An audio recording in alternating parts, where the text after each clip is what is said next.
Custo de vida, emprego e desemprego, cesta básica, tarifas públicas, salário mínimo. Agora, na Brasil Atual, a análise do Diese. E o nosso contato nesta segunda-feira é com Fausto Augusto Júnior, diretor técnico do Diese. Bom dia, Fausto, bem-vindo. Bom dia, Rafael. Bom dia a todos. Fausto, na última quinta-feira, o IBGE, o Instituto Brasileiro de Geografia e Estatística, divulgou que o PIB do Brasil cresceu 2,9% no ano de 2022. Já na sexta-feira, o ministro da Fazenda, Fernando Haddad, se reuniu com os representantes de entidades sindicais. E os representantes das entidades sindicais cobraram do governo serem ouvidos no processo de elaboração da política econômica do país. Eles ofereceram ao ministro uma série de projetos ligados à geração de emprego, sistema tributário e crescimento econômico. O presidente da CUT, o Sérgio Nobre, afirmou que os sindicalistas vão reivindicar do ministro a maior participação nos conselhos de elaboração de políticas econômicas do governo, como, por exemplo, o CARF. De acordo com o Sérgio Nobre, o Conselho Administrativo de Recursos Fiscais não pode ter só representantes dos empresários para decidir sobre questão de tributações. O presidente da CUT disse ainda que os sindicatos manifestaram ao ministro descontentamento em relação à elevada taxa de juros, que hoje está em 13,75% ao ano, e já adiantaram para o Haddad que vão fazer manifestações no dia 21 de março, quando o Comitê de Política Monetária, o Copom, se reúne para definir a taxa básica de juros. Também falaram sobre a questão do salário mínimo. Mas é importante, nesse contexto, Fausto, mostrar que os trabalhadores agora voltam a ter voz, voltam a ter palavra para conversar com o governo. Isso é muito importante para a gente encontrar caminhos que levem ao crescimento econômico, à retomada do crescimento econômico, à geração de empregos, não? Sem dúvida, Rafael. E é importante, nós estamos começando o mês de março, ou seja, nós estamos entrando aí no terceiro mês de governo, e as centrais sindicais e os movimentos populares se reuniram com o ministro da Fazenda. Esse é um dado bastante relevante, né? Se reuniram com o ministro da Fazenda para discutir o projeto de desenvolvimento do Brasil, ou seja, de alguma forma colocar as posições, colocar as questões, as preocupações, as propostas em relação a um projeto que busca mudar o Brasil. E não tem como mudar o Brasil sem você levar em consideração as demandas, as necessidades da maior parte da população. Então, de alguma forma, a Fazenda, né, se reunir com as centrais sindicais, com os movimentos populares, é um movimento bastante importante, significativo e simbólico. Né? Simbólico porque é normal que as centrais sindicais, os movimentos se reúnam com o ministro do Trabalho, com os outros ministros, etc., mas o ministro da Fazenda, normalmente, ele é lá uma espécie de anteparo ali de toda a discussão econômica, mas, ao mesmo tempo, sem, de certo modo, organizar ali a economia, um projeto econômico, né, que se coadune, né, que se relacione com o projeto de desenvolvimento que está sendo colocado em outros espaços, a gente sabe que de fato ele não anda, né? Não existe projeto de industrialização, não existe projeto de geração de emprego, se a Fazenda, de certo modo, não desenhar a política econômica vinculada com o objetivo de melhorar o crescimento econômico, industrializar o Brasil e avançar aí na geração de emprego e renda. Então, tudo isso, de certo modo, foi bastante importante para que a gente pudesse colocar ali para o Haddad, né, para o então ministro Haddad, as demandas e as necessidades da classe trabalhadora em geral.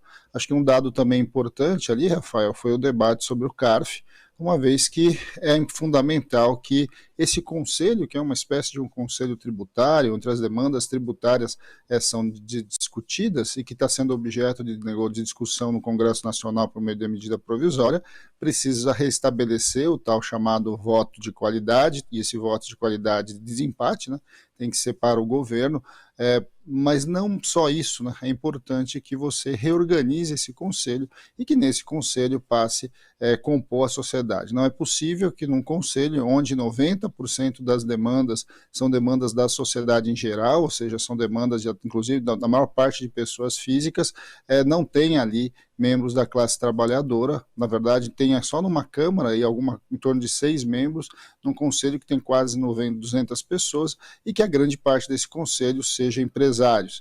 é importante também que a gente recoloque o debate para o conjunto da sociedade, afinal de contas, o papel da tributação, o papel da fiscalização da tributação, o papel da arrecadação, como a base de entrada e a base de financiamento do conjunto das políticas públicas. Quando falta recursos para a saúde, quando falta recursos para a educação, a gente está falando de recursos que deveriam ter entrado e muitas vezes não entram, inclusive por subterfúgios aí de grandes empresas, grandes corporações. Só para você ter uma ideia, Rafael, no CARF hoje tramita mais de R$ 1 trilhão em demandas ali de questionamentos tributários. E aí, tendo empate, até então no governo passado, o crédito era para a empresa.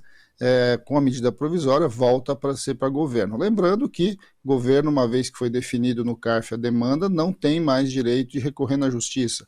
E o contrário, quando a empresa perde no CARF, ela ainda pode recorrer na justiça. Enfim, esse foi um dos debates que aconteceram na sexta-feira, mas foi bastante importante centrais sindicais e movimentos populares se reunirem com o ministro da Fazenda.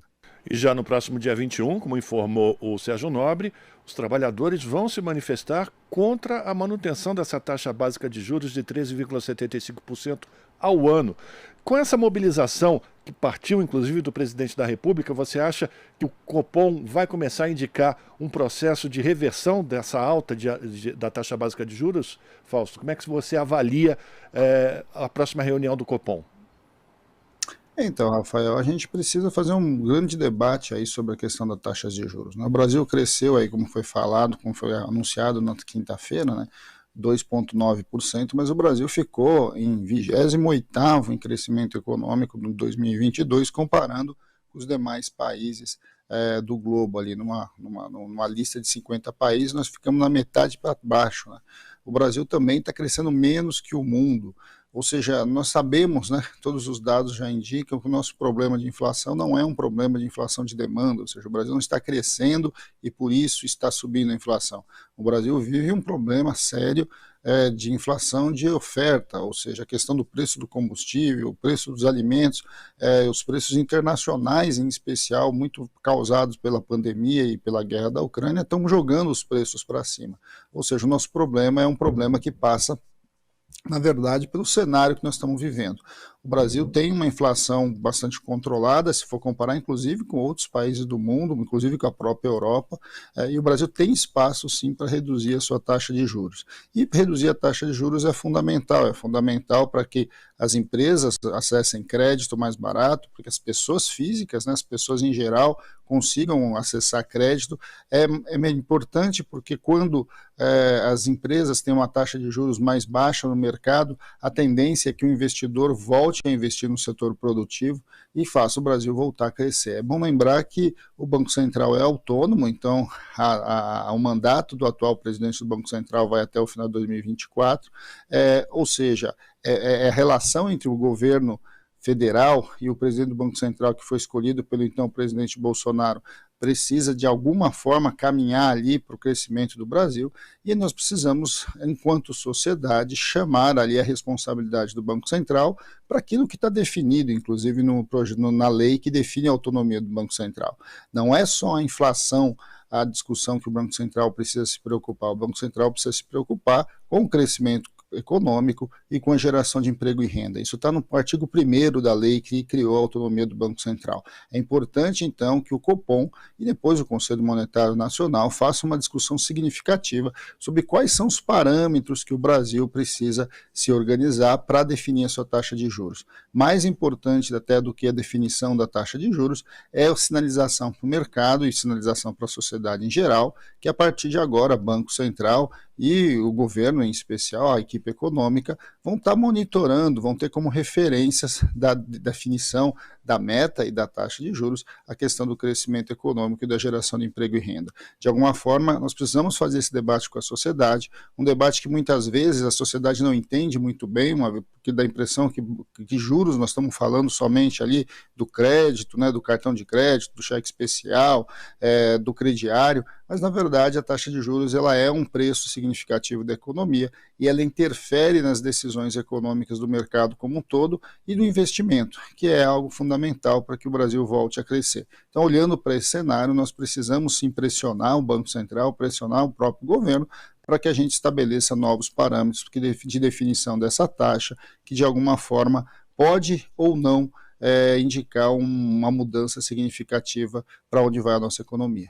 A gente está conversando com o Fausto Augusto Júnior, que é diretor técnico do DIEESE. Para a gente terminar, Fausto, vamos falar também de uma outra reivindicação dos trabalhadores na reunião que foi feita na última sexta-feira com o ministro da Fazenda, Fernando Haddad, que é o aumento do salário mínimo. O presidente Lula colocou em R$ 1.320, fixou em R$ 1.320 o valor do mínimo, mas os sindicatos reivindicam um valor maior, né, a construção de uma política de valorização do salário mínimo para os próximos anos. O Sérgio Nobre, presidente da CUT, por exemplo, disse que os sindicalistas fizeram o cálculo e que se a política de valorização do salário mínimo não tivesse sido interrompida pelos governos de Temer e Bolsonaro, o salário mínimo hoje seria de R$ 1.382. E, de acordo com o Sérgio Nobre, é esse o valor que as centrais sindicais, os trabalhadores, vão cobrar do governo, para que essa seja a diferença alcançada pelo governo. Como é que você avalia também essa disposição dos trabalhadores de lutarem por uma política de valorização do salário mínimo, uma valorização real do salário mínimo? Então, Rafael, cumprido o acordo, né, que houve entre o ministro do Trabalho e as centrais sindicais e o presidente da República, já foi editado o decreto que instala aí o grupo de trabalho para negociação sobre o futuro do salário mínimo.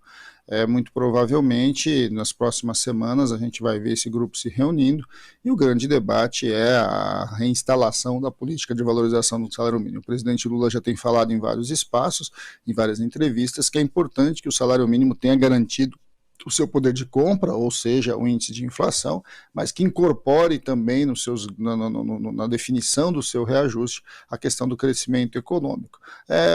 Muito provavelmente o que a gente caminha é para um reolhar ali da política anterior, que foi suspensa pelo governo Bolsonaro, que é a política que é a garantia do INPC, ou seja, da inflação, mais o PIB da economia. Definir-se de quanto e quando, né, em que momento que esse PIB vai ser colocado, eu acho que é uma discussão bastante significativa. E a outra questão está posta é a perda, né? Na verdade não é a perda, é o não pagamento da política de valorização do salário mínimo pelo governo Bolsonaro. Isso dá cerca de 6%, né? Ou seja, o salário mínimo deveria estar em torno de 1.380 e ele foi anunciado agora para maio 1.320. Bem, se a gente pegar o 1.302 para 1.320, a gente vai ver que pode ser a primeira parcela, pode ser o começo dessa nova política. De um lado, o pagamento da política a partir do para frente e a busca aí da recomposição até chegar nesse 1.380. É claro que não é o 1.380, porque o ano que vem, se tudo caminhar como a gente espera, o salário mínimo tende a ser valorizado, ou seja, ele tende a ter a inflação, mais o PIB, e aí você coloca mais um percentual em cima para recompor, de certo modo, o que deveria ter sido pago no governo anterior. Acho que essa é uma boa saída, uma boa discussão que precisa ser feita, mas ela vai acontecer ali no grupo de trabalho, na negociação com o governo. Importante, né? Por que foi importante essa discussão, inclusive com o ministro da Fazenda? Porque no grupo de trabalho está lá a Fazenda, está lá o planejamento, a gente precisa fazer essa discussão do ponto de vista estrutural e como o salário mínimo impacta a vida das pessoas, melhora a economia, avança aí na distribuição de renda, e esse é um indicativo importante para a melhoria aí do consumo, para puxar a economia para frente, para sinalizar que o Brasil está entrando numa outra fase e que a questão do crescimento econômico passa inevitavelmente pelo debate do desenvolvimento social. Eu acho que o salário mínimo é um dos grandes elementos aí de você melhorar a distribuição de renda no Brasil, não só entre as classes, mas também nas regiões. O salário mínimo impacta de maneira decisiva nas regiões mais pobres, nas periferias e de alguma forma reativa o consumo. Então, debater salário mínimo é também de alguma forma estar debatendo uma nova política econômica que vai impactar diretamente a vida real da maior parte dos brasileiros. Vamos lembrar que quando a gente fala de salário mínimo, nós estamos falando em cerca de 60 milhões de pessoas que são impactadas diretamente por ele. Então, pensar e debater tudo isso é uma tarefa aí para os próximos 45 dias entre centrais sindicais e governo. A gente espera que até maio, até o 1º de maio, essas definições já tenham sido concluídas e que de alguma forma a gente possa aí ter uma nova política, colocando aí as perspectivas do para frente de uma melhoria aí, em especial naqueles que ganham muito pouco. Agradecer a participação de Fausto Augusto Júnior, diretor técnico do DIEESE aqui no Jornal Brasil Atual. Fausto, obrigado pela tua participação. Ótima semana para você, a gente continua em contato. Grande abraço, Rafael, e boa semana a todos. Conversamos com Fausto Augusto Júnior, aqui no Jornal Brasil Atual.